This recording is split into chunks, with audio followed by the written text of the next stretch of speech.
Hey, you remember this big stack of books I did a video about a little bit ago? This big stack of books. They're all on one thing. They're all basically the same book except for the Kabbalistic Encyclopedia. They're all the Goetia. This is a bunch of Goetia books. This is demon books. Yeah, so I figured, what if I take a demon and look up the demon in each of these books so you understand just like how different the books can be, what kind of information you get in the books, and maybe get more information on the demon than you've had before. So we're going to start out in the beginning with the demon that every book starts with, and that's Bael. Or Baal, or Baal. Look, does it matter? Probably not. So we're going to start out with this copy. This is a copy of the Crowley Mather's Goetia, and it's a pretty good copy. What I like about this one is that it also has Crowley's art in it, so you can really appreciate his oeuvre. So with Bael, he has this tiny little drawing of this little man, and it's just so adorable. And then of course we have Dictionary Infernal. This is a pretty common illustration. And you get the seal. So this is what an entry looks like. There are usually several to a page. It's like, this is the most common way for this edition to look. It's basically a facsimile edition where they've just done it exactly like it was whenever it was originally printed. I think they might have reset the type for this one. A lot of them just like photocopy it directly from the editions that were out whenever Crowley was alive. So this is a pretty good edition. Everything's intact that should be in there. There's plenty of editor's notes and stuff like that. So anyway, about Bael.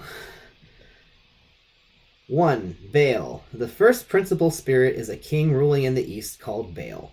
He maketh thee to go invisible.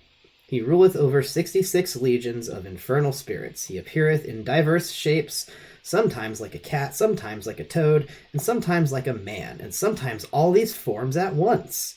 He speaketh hoarsely.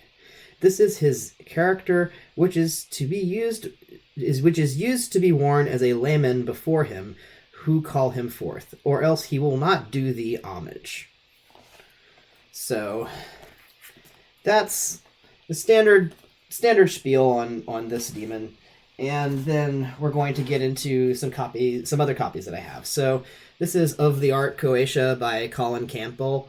I'm pretty sure Colin Campbell was a pseudonym. I have yet to ever find him again after he did this book, even though he signed it. I know he exists. He did a whole copy on this book whenever I bought it. So it's pretty cool. He did his own research and a lot of thorough looking into the actual manuscripts of the Goetia and other grimoires, and did an entry on each demon in here, including some that aren't actually in the Goetia. He also covered Lucifer earlier on in here, and he did an entry on the four great demon kings separately, which at some point I'll probably do a video just on them, because I don't see a lot talked about when it comes to them, but they're a pretty big deal, but they're not really explicitly described a whole bunch in the Goetia, and you're not supposed to call upon them directly, so there's more emphasis put on the, individual demons in the catalog. So, Bael, or Baell, or Baal, but the primary spelling here is Bael. Rank King, Legions 66. Now this is what the original seal looks like in the original manuscripts. It's one of the things I really like to emphasize, is that they were not originally in the circles, and they looked a lot more free-handed than you would expect originally. There are a lot of variations to them as well.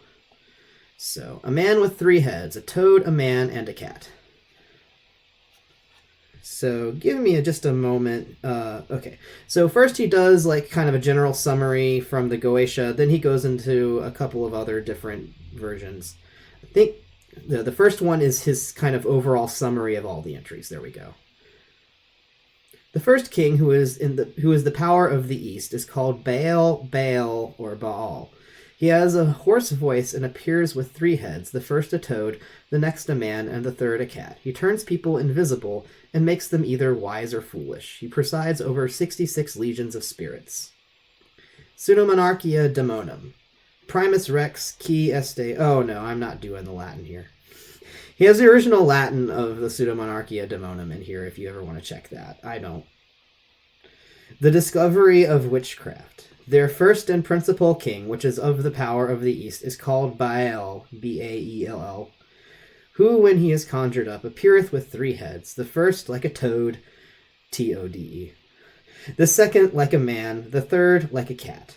He speaketh with a hoarse voice, he maketh a man go invisible, he hath under his obedience and rule 66 legions of divels. I enjoy this spelling of devils because it is Divels.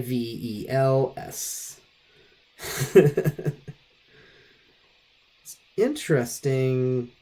They have toad misspelled, but not the other 2. I wonder if that's supposed to hint that the toad is the correct hint, like the correct symbol.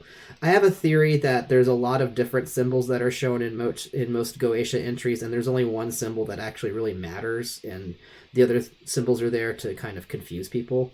And with Bael, I think it might be the toad. Goetia. The first principal spirit is a king ruling in ye East called Bael. He maketh men go invisible. He ruleth over 66 legions of inferior spirits. He appeareth in diverse shapes, sometimes like a cat. Oh, a cat with 2 T's, and sometimes like a toad, spelled correctly. That blows it all out of the water. Sometimes like a man, and sometimes in all these forms at once. He speaketh very hoarsely. Notes. Wire notes that Bael also makes one a fool and skilled disputer. Disputer is another word in the Kelly pot for haggler.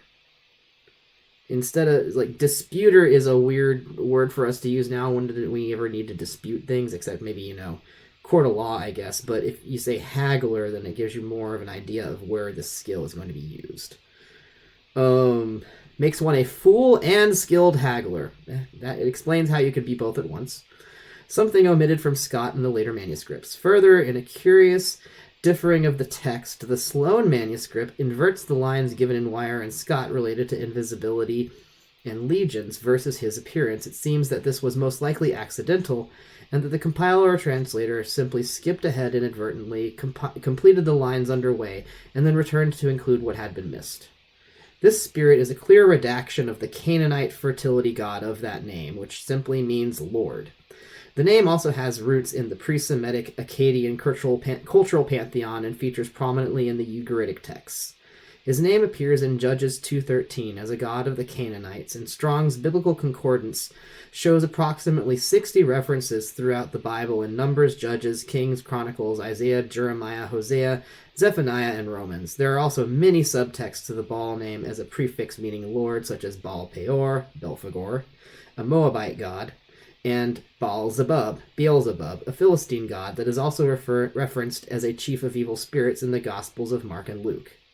The offices of spirits list him under King Orion's King of the East, in whose description Baal is mentioned, and there is a king under him whose name is Baal, Baall. Furthermore, Goetia changes the appearance of Baal from having 3 heads to having 3 forms of a toad, a cat, and a man. So, I consider that to be a very complete entry. Let me give you a good spread of that. Like, I want you to actually see what I was reading from in full. So, he has like a standard stuff on this page, opens up with all the stuff that kind of summarizes from text, and then he has all of his notes over here, which is often new information or information he's brought in from his own studies that someone hasn't brought in before. So I also have a copy of the Offices of Spirits, which he edited, because this is the predecessor to the Goetia. They think that this is probably the earliest form of the Goetia. I think it was the 1300s. This one says AD. Is that 1583? Let's see.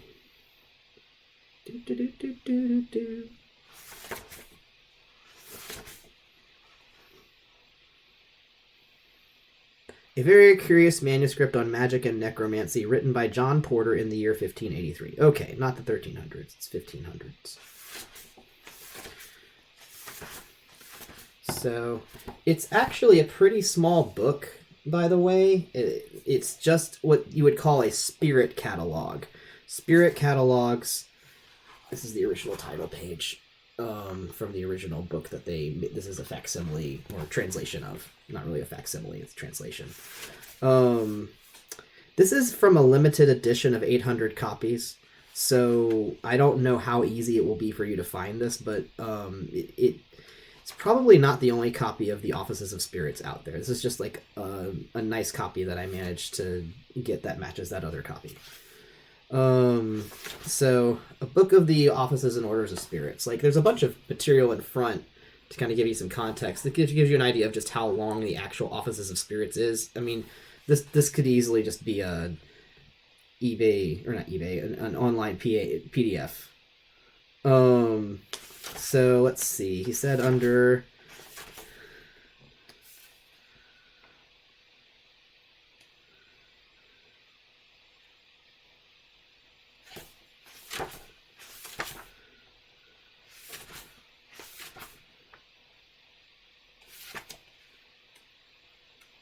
trying to find where it's actually listed.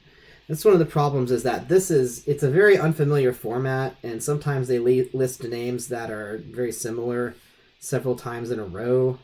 Fourth King, Egan. Don't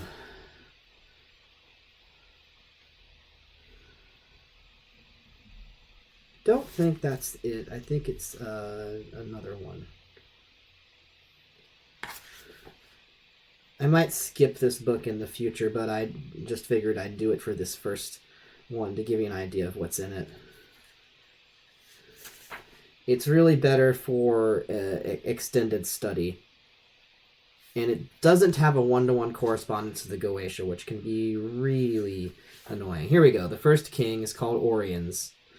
1. Baal, he hath of the love both of men and women, and maketh a man invisible, and appeareth in the likeness of a king, and speaketh hoarsely. So that's a lot different than the collage of different animals that the Goetia gives us. And also, sounds very dignified. I'm not saying that he isn't in the Goetia. By the way, the second entry here is Agaros instead of Agares, which I find interesting because that's the second entry in the Goetia. So it starts off similar. Catalogs of spirits were very common at this time. You would get like a book that was a list of all these different spirits and what they could do and how to call upon them. And the Goetia is actually pretty distinctive for having like a different seal for each one. That's not always the case. A lot of times you don't have any visuals with them and you just get a name and a weird ritual, if that. So if you're going to get a copy of the Goetia, get this one, Lesser Key of Solomon.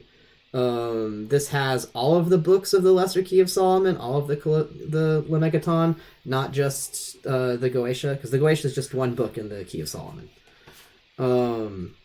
And then it's extensively researched. This is the Joseph Peterson edition. I actually asked Colin Campbell in person. I was like, hey, how do you like the Peterson version? You think that's sufficient? And he's like, oh yeah. It's solid. And I just really appreciate the thoroughness of this. He studied a lot of different copies of the manuscripts and compared them side by side. This has some stuff you've never really probably seen before. You've probably never even looked at the other books of the Lemegeton. I'm not blaming you. I'm not going to say there's not a whole lot there, but like some of them are no longer useful for us because they were specifically for doing legal notary stuff during, the Roman times. We don't do it the same anymore, so you're not going to get as much out of that. Let's see. You can tell I've tabbed a few things to be able to do some reference. This is what the entries look like. I'm going to go ahead and find the entry for Bael. What's nice is that the footnotes really thoroughly give you some good information, some clarifiers. The first principal spirit is a king ruling in the east called Bael. He maketh men go invisible. He ruleth over 66 legions of inferior spirits. He appeareth in diverse shapes, sometimes like a cat, sometimes like a toad, sometimes like a man, and sometimes in all these forms at once. He speaketh very hoarsely. This is his character, which is to be worn as a layman before him who calleth him forth, or else he will not do you homage. And looking pretty much the same as what you saw in Campbell. Let's see, were there any footnotes? Looks like we have 6 through 10. Heads, this section, Lemegeton, Secretum, Secretorium. S3 adds the subheading, the first spirit. This is just about the headings. Different spellings. 8. Sometimes it says dog instead of toad. It says dog in Hockley instead of toad. In number 9. One of the manuscripts, he appeareth with 3 heads, the first like a toad. In Hockley, according to footnote 10, he speaketh hastily, and this is his character or seal, which must be worn as a layman by the magician who calls him on his breast, else he will not do you homage. So these are all like the ways that the copies vary a little bit in how they discuss the demons in basically what they'll tell you. And there's actually a part in the back where he does a side-by-side comparison. So I was going to see if I could open that up.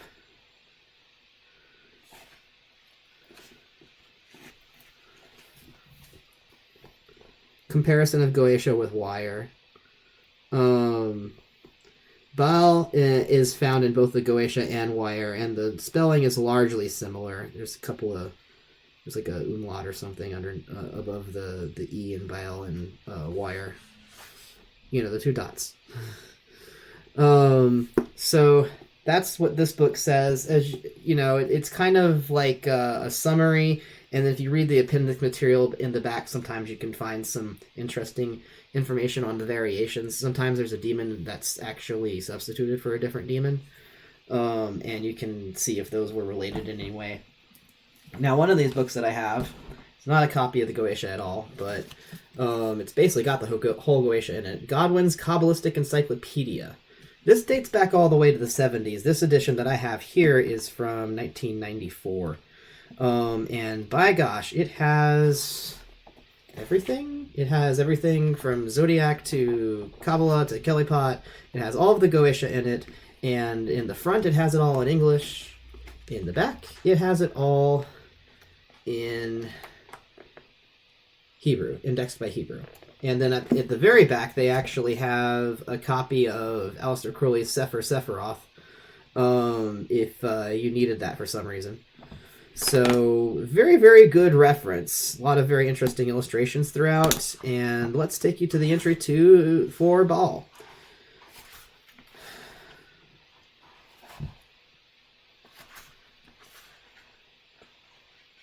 It's going to give a lot of nice correspondences. So here we go. Bael. And then actually has the Hebrew for it right there. So you get like the whole entry like that. That's so nice.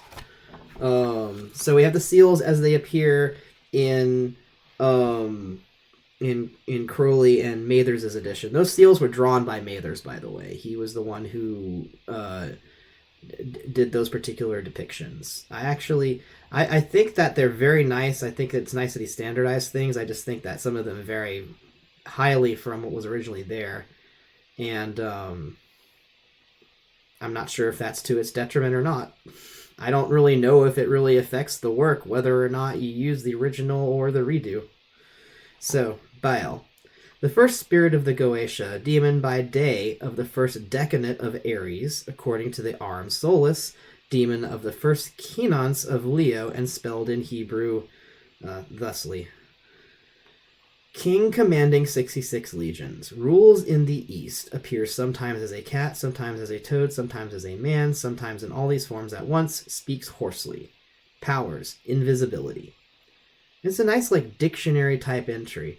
One of the things I really love is that it points out the decanate that the Goetia demon is in. The Aram Solus sounds very interesting. I'm not sure if I've heard of it. But it sounds like there's some correspondences in there for the Kenonses. I know the decanates. That's So I have a chart. You don't have to read it, but there we go. So all of the Goetia are written here. If there's 72 of them, and the versions of the Goetia where there's not 72 of them, then there's extra. The way it works is that you can see the zodiac. The circle is divided into 12 slices of the zodiac.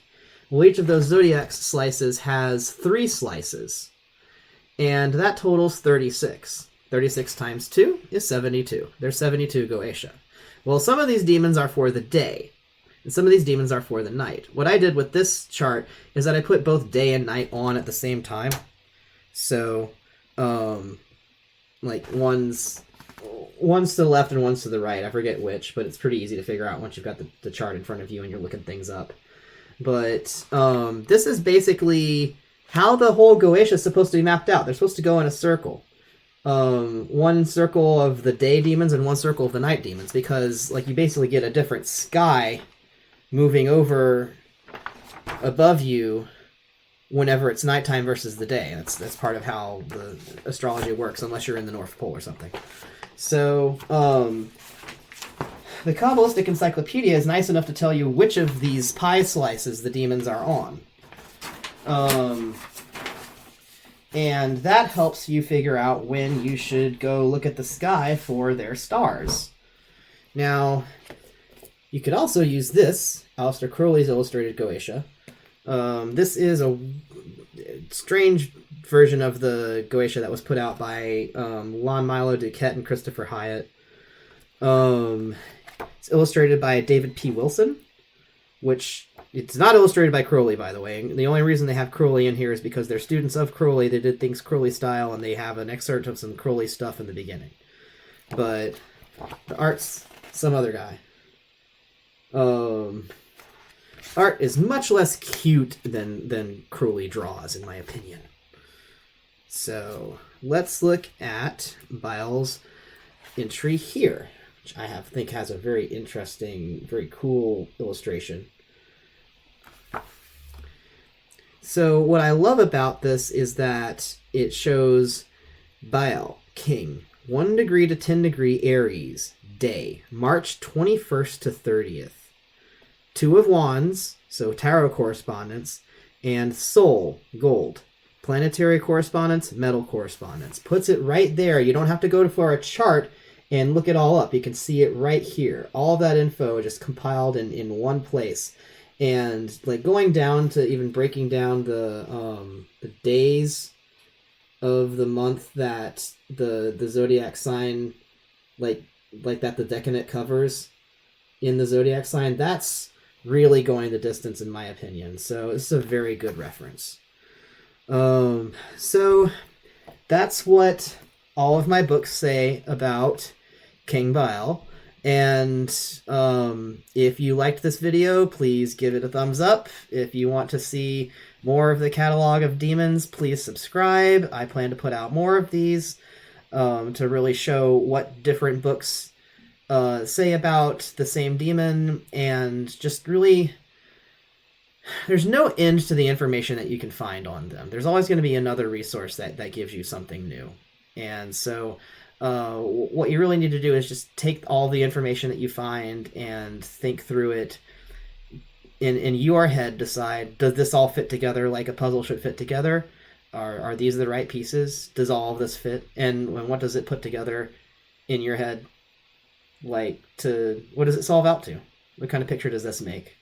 Is it a weird frog man cat thing? Because if so, according to several of these books, you're on the right track. Cheers.